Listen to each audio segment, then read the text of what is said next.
வணக்கம். சாந்தி என்டர்டெயின்மெண்ட் சேனலுங்க. எல்லாரும் எப்படி இருக்கீங்க? வேலைகள்லாம் முடிந்து விட்டதா? ரிலாக்ஸ் ஆயிட்டீங்களா? இன்னைக்கு வீடியோவில் தற்பெருமை. நிறைய பேருக்கு தற்பெருமை ரொம்ப பிடிக்குங்க. தன்னை பற்றி தானே புகழறது. ஏன்னு கேட்டிங்கன்னா, அவங்க மனசு அப்போ தான் குழு குழுன்னு இருக்கும். அதாவது ரிலேஷன் வீட்டுக்கு போனாலும் சரி, தெரிஞ்சவங்கள்ட்ட பேசினாலும் சரி, சொந்தக்காரவங்கள்ட்ட பேசினாலும் சரி, யார்கிட்ட பேசினாலும் சரி, தற்பெருமை அவங்களால கண்ட்ரோல் பண்ணவே முடியாதுங்க. நான் அங்கே போனேங்க, நான் அவ்வளோ பண்ணேனா, இங்கே போனேங்க, நான் எவ்வளோ பண்ணேங்க, கல்யாணத்துக்கு போனேங்க, எங்கள் வீட்டுக்காரர் கூட வைக்க வேணாம்னு சொன்னார். நான் அதெல்லாம் 4 கிராம் செஞ்சு தான் ஆகணும்னு சொல்லிட்டு நான் மோதிரம் போட்டேங்க. இப்படின்னு சொல்லிட்டு அவங்களால அந்த 10 பேர்கிட்ட சொன்னாதான் அவங்களால நிம்மதியாக இருக்க முடியும். அப்புறம் நிறைய நான் ஹெல்ப் பண்ணேன். நம்ம ஹெல்ப் பண்ணது அடுத்தவங்கள்ட்ட சொல்லிக்கிட்டு நாமளே பெருமையாக அதை பேசிக்கிறதுல பிரயோஜனமே கிடையாது. இப்போ நம்ம இப்போ யாரோ ஒருத்தவங்க அன்னதானம் போடுறாங்க. நிறைய இடத்துல அன்னதானம் போடுறாங்க. நிறைய நினைவு நாள், அந்த நாள் இந்த நாள்னு சொல்லிட்டு பர்த்டே இதுக்கெல்லாம் அன்னதானம் அதுதாங்க பெஸ்ட்டு. அதாவது நாள் கிழமையில் நம்ம பல ஏழை வயத்தை நிரப்புறோம் பார்த்தீங்களா? அதில் இருக்கக்கூடிய ஏழையின் சிரிப்பில் இறைவனை காணலாம்னு சொல்லிட்டு அவங்க வயிறு நிறைஞ்சாலே நம்ம இறைவனை பார்த்த மாதிரி அவங்க மனசார வாழ்த்துவாங்க. அந்த மாதிரி மற்றவங்க நம்மக்கிட்ட சொல்லணும். ஐயோ, நீங்கள் அன்னைக்கு அங்கே சாப்பாடு போட்டிங்க, அது இன்னமும் அந்த ஊர் ஜனங்க சொல்லிக்கிட்டே இருக்காங்க. அவங்க நல்லா தாராளமாக போட்டாங்க. 2 வேளை எல்லாம் கொண்ட வச்சுக்கிட்டு வீட்டில் 2 வேளைக்கு வச்சுக்கிட்டு சாப்பிட்டாங்க. அவ்வளோ சாப்பாடுங்க. ஊர் முழுக்க அவ்வளோ சாப்பாடு வாங்கிட்டு போய் சாப்பிட்டாங்க அப்படின்னு மற்றவங்க சொல்லணும். அந்த ஊர்க்காரவங்க சொல்லணும். அந்த நம்மளுடைய பேரை மற்றவங்க பேசணும். அதுதாங்க பெருமை. தற்பெருமை ஆகவே பெருமைங்கிறது தானாக வரணும். நம்மளா தேடி போகக்கூடாது.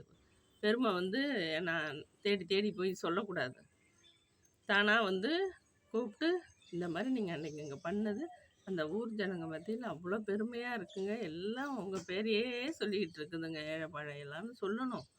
அப்படி சொல்லும்போது தான் சந்தோஷங்க. எனக்கும் மனசு நிறைவாக இருக்குது.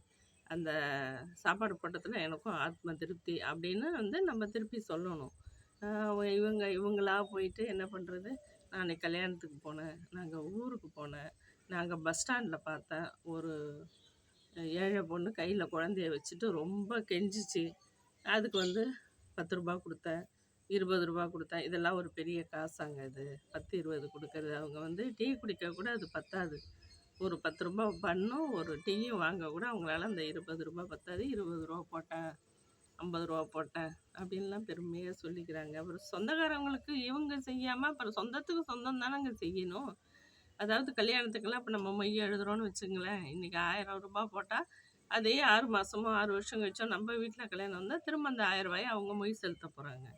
இது வட்டி இல்லாத டிவென்டிவ் பாலிசிம்பாங்கள்ல, அந்த மாதிரி வட்டி இல்லாத கடன். அவங்க என்ன செய்கிறாங்களோ அதை திருப்பி நாம் செய்ய போகிறோம். இது வட்டி இல்லாத கடன். இதை பெருமையாக சொல்லிக்கிறது. நான் எங்கே போனாலும்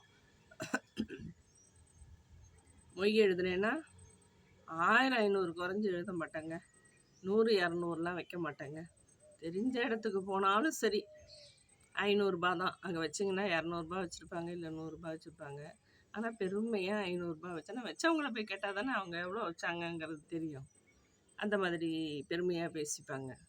இந்த தற்பெருமைக்கு ஊரில் ஒரு 10 டிக்கெட் அந்த மாதிரி இருக்கும். பந்தா பேர் வழின்னு சொல்லுவாங்க. அதுக்கு பேர் பந்தா பண்ணிக்கிட்டு நான் அதை பண்ணினேன், இதை பண்ணினேன், கோயிலுக்கு செஞ்சேன், கோயிலுக்கு நான் அபிஷேகத்தை அதை வாங்கி கொடுத்தேன், இதை வாங்கி கொடுத்தேன், ஒரு சிவன் ராத்திரியில் ஒரு காலம் என்னோடது அது நிறைய செஞ்சேன், சாப்பாடு அன்னதானம் கொண்டு வச்சேன், பிரசாதம் கொண்டு வச்சேன் அப்படின்னு சொல்லிட்டு அவங்களால புகழாமலே இருக்க முடியாது. அவங்கள பற்றி அவங்களே புகழ்ந்துக்கிறாங்க.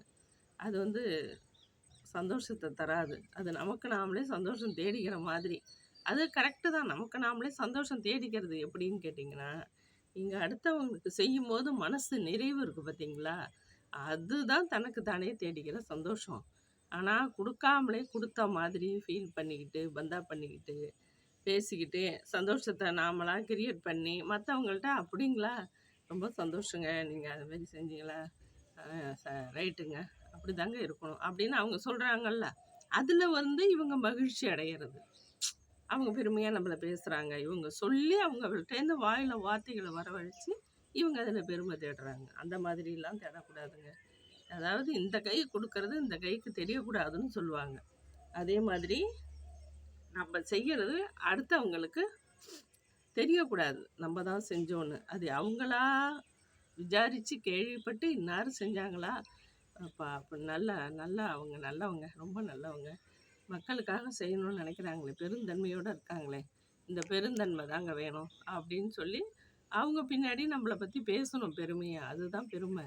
நம்மளே வந்து வாலண்டரியாக போய் சொல்லிக்கிட்டு வாண்டடாக இந்த மாதிரி நான் பண்ணுறேன், அந்த மாதிரி பண்ணுறேன், ஊருக்கு செஞ்சேன், உலகத்துக்கு செஞ்சேன், சொந்தத்துக்கு செஞ்சேன், நான் எங்கே போனாலும் மொய் இப்படி தாங்க எழுதுவேன், யாருக்கு வந்தாலும் சாப்பாடு போடுவேன், வர்றவங்கள காப்பி கொடுக்காத அனுப்ப மாட்டேன், தண்ணி கொடுக்காத அனுப்ப மாட்டேன். அப்போ எல்லாருமே அது தானங்க பண்ணுறாங்க. ரிலேஷனாக இருந்தாலும் சரி, ஃப்ரெண்ட்ஷிப்பாக இருந்தாலும் சரி, வந்து வந்து யாராக இருந்தாலும் வீட்டுக்கு வந்துட்டாங்கன்னா வாங்கன்னு சொல்லிட்டு ஃபஸ்ட்டு தண்ணி கொடுத்து மரியாதை கொடுக்கணும். உட்கார வச்சு தண்ணி கொடுத்து ஃபேனை போட்டு உட்கார சொல்லிவிட்டு தண்ணி குடித்த பிறகு காஃபி சாப்பிட்றீங்களா, டீ சாப்பிட்றீங்களா கேட்காமலே நம்ம போடணும். கேட்கக்கூடாது. கேட்டால் என்ன நினைப்பாங்க, ஐயோ அவங்கள்ட்ட பால் இருக்கோ இல்லையோ, நம்ம வேறு காஃபிக்கு வந்துட்டோம்னு நினைக்க போகிறாங்க. வேணாங்கண்ணா அப்போ தாங்க குடிச்சிட்டு வந்தேன் அப்படின்னு சொல்லுவாங்க. பரவாயில்ல, எங்கள் வீட்டு காஃபி எப்படி இருக்குன்னு பாருங்கள் அப்படின்னு சொல்லிட்டு, எங்கள் ஃபில்டர் காஃபி நல்லா இருக்கான்னு பாருங்கன்னு சொல்லிட்டு நாம் தாங்க அதை போட்டுக்கொண்டு அரை கிளாஸ் குடிங்க அப்படின்னு சொல்லிட்டு ப்ரெஷர் கொடுத்து கொடுக்கணும். அப்போ தான் வந்து நம்ம வந்து நல்லவங்கங்கிறத நம்ம ப்ரூவ் பண்ணணும், கொடுத்துடணும். அதே மாதிரி சாப்பாட்டு நேரமாக இருந்தாலும் கொஞ்சமாக டிஃபன் சாப்பிடுங்க, இல்லையா லஞ்சாக இருந்தாலும் இவ்வளோ தூரம் இப்போ வந்திருக்கீங்க சாப்பிடாம போகக்கூடாதுன்னு நம்ம ப்ரெஷர் கொடுத்து சாப்பிட சொல்லணும். சரிங்க வேண்டாமா, எங்கள் வீட்டில் நீங்கள் எங்கே சாப்பிட போகிறீங்க, உங்கள் சாப்பாடு தான் உங்களுக்கு பெருசாக தெரியும், எங்கள் சாப்பாடுலாம் ருசியே இருக்காது, நல்லா இருக்காது, அதனாலே நீங்கள் சாப்பிட மாட்டீங்க அப்படின்னு நாமளா ஒரு கிரியேட் பண்ணிட்டு அப்படியே பேசிகிட்டு இருந்துட்டு எப்படா போவாங்க, போனால் போகிறோம் அப்படின்னு நினச்சிட்டு அவங்க கிளம்ப விட்டா வாங்க, அடிக்கடி வாங்க, இந்த பக்கம் வந்தீங்கன்னா எங்கள் வீட்டுக்கு வாங்க அப்படின்னு வாயால் தேன் சொட்டை பேசிட்டு அனுப்பிச்சி விட்டுருவாங்க. அந்த மாதிரி சில பேர் இருக்காங்க. சில பேர் ஒன்றுமே செய்ய மாட்டாங்க, ஆனால் பேச்சு பயங்கரமாக இருக்கும். நான் எங்கெங்கே வேணாம் அப்படியே வெளியில் தாங்க போவேன், குழந்தைங்கள்லாம் பார்த்தா நான் பிஸ்கட்டை வாங்கி கொடுப்பேன், இது மாதிரி ரோட்டில் சாப்பாடு இல்லாத இருக்கிறவங்களுக்கெல்லாம் 5-10 போட்டுட்டு தாங்க வருவேன். பயங்கரமாக பேசுவாங்க. நான் வந்து பிறந்த நாளைக்கு செய்வேன், வந்து எங்கள் வீட்டில் தீதி வந்தால் அந்த மாதிரி செய்வேன். ஒவ்வொரு பிறந்த நாளைக்கும் நான் அப்படி தாங்க பண்ணுவேன். மனசு நிறைவாக இருக்குங்க அப்படின்னு அடுத்தவங்கள்ட்ட நம்ம ஷேர் பண்ணவே கூடாது. நம்ம செய்கிறது வெளியில் சொல்லணும்னு அவசியமும் கிடையாது. நம்ம நல்லவங்க, நம்ம மனசு திருப்தியாக இருக்கணும்னு நினச்சா நம்ம செய்கிறோம். அதை வந்து மற்றவங்கள்ட்ட ஷேர் பண்ணிக்கணும்னு அவசியமே கிடையாது. நம்ம பப்ளிசிட்டி பண்ணணுமா நம்ம செய்கிறத? அவசியமே கிடையாது. நம்மளால் முடிஞ்சதை நம்ம செய்யணும். செஞ்சோம்னா தான் மனசு ஆத்மாத்மா சிரிப்பு நமக்கு வந்து மனசு திருப்தி அடையுது. பார்த்தீங்களா, ஆத்மா வந்து நல்ல ஒரு மனசு திருப்தியாக இருக்கும்போது நம்ம ஆத்மா அப்படியே குழு குழு குழுன்னு நல்லா இருக்கும். நினைக்கும் போதெல்லாம் ஐயோ நம்ம செஞ்சோமே, நமக்கு மனசு சந்தோஷமாக இருக்குது, கவலைகள்லாம் போன மாதிரி இருக்குது அப்படின்னு நம்மளே நம்ம ஃபீல் பண்ணி பேசிக்கிற மாதிரி மனசாட்சிக்குள்ளே பேசிக்கணுமே தவிர மற்றவங்கள்ட்ட சொல்லக்கூடாது. என்னமோ பெருசாக செஞ்ச மாதிரி எல்லாருக்கிட்டையும் சொல்லிட்டு தெரியுறாங்க அப்படின்னு சில பேர் போட்டுட்டு பின்னாடி என்ன பண்ணுவாங்க, நம்மளை ரொம்ப நக்கலாக பேசுவாங்க. அது வந்து தற்பெருமையே உதவாதுங்க. தற்பெருமை என்றைக்குமே சொல்லக்கூடாது. அது நல்லவங்க சில பேர் செஞ்சாங்க சொல்கிறாங்க அப்படின்ட்டு போயிடுவாங்க. சில இந்த கெட்டாண்ணம் பிடிச்சவங்களாம் இருக்காங்க பாருங்கள், நம்மளை வந்து தூத்தணும்னு நினச்சிக்கிட்டே இருக்கிறவங்க என்ன பண்ணுவாங்கன்னா, ஐயே இது என்ன செஞ்சதோ தெரியல, செஞ்சேன்னு எல்லாருக்கிட்டையும் கோயிலில் பார்த்தா வெளியில் பார்த்தா எங்கே பார்த்தாலும் நான் அதை பண்ணேன்னா இதை பண்ணேன்னா அவங்களுக்கு அதை செஞ்சேன் அப்படின்னு பயங்கரமாக பேசிகிட்டு இருக்குது, வீணாக தற்பெருமை அடிச்சுக்குது அப்படின்னு சொல்லி நம்மளை ஒரு மாதிரி பேசுவோம். நம்ம எது செஞ்சாலும் சொல்லக்கூடாது. யாரோ சொல்லி யார் மூலியமா தெரிஞ்சு நம்மளை விசாரிச்சாங்கன்னா, ஆமாங்க ஏதோ மனசு சரியில்லை, செஞ்சால் திருப்தியாக இருக்கும்னு செஞ்சேன் அப்படின்னு சொல்லிட்டு நம்ம பாடு வந்துகிட்டே இருக்கணும். அதுதாங்க வந்து மனசுக்கு ஆரோக்கியமானது, சந்தோஷமானது. இதை வந்து தற்பெருமை அடிச்சுக்கிட்டோம்னா நமக்கு இன்னும் 4 பேர் பின்னாடி ஏதாவது பேசுனாங்கன்னா, அது கேள்விப்பட்டா அது கஷ்டமா இருக்கும். தற்பெருமை என்னைக்குமே ஆகாதுங்க. தற்பெருமையா வாழணும்னு நினைக்காதீங்க. சுயநலத்தோட இருக்கணும்னு நினைக்காதீங்க. மத்தவங்களுக்கு ஹெல்ப் பண்ணுங்க. உங்களால முடிஞ்சத ஹெல்ப் பண்ணி, ஆத்மாத்ம திருப்தியோட இருங்க. என்னுடைய சேனல புடிச்சவங்க சப்ஸ்கிரைப் பண்ணிக்கோங்க. மத்தவங்களுக்கு ஷேர் பண்ணுங்க. அடுத்த வீடியோவுல பார்ப்போம். பாய்.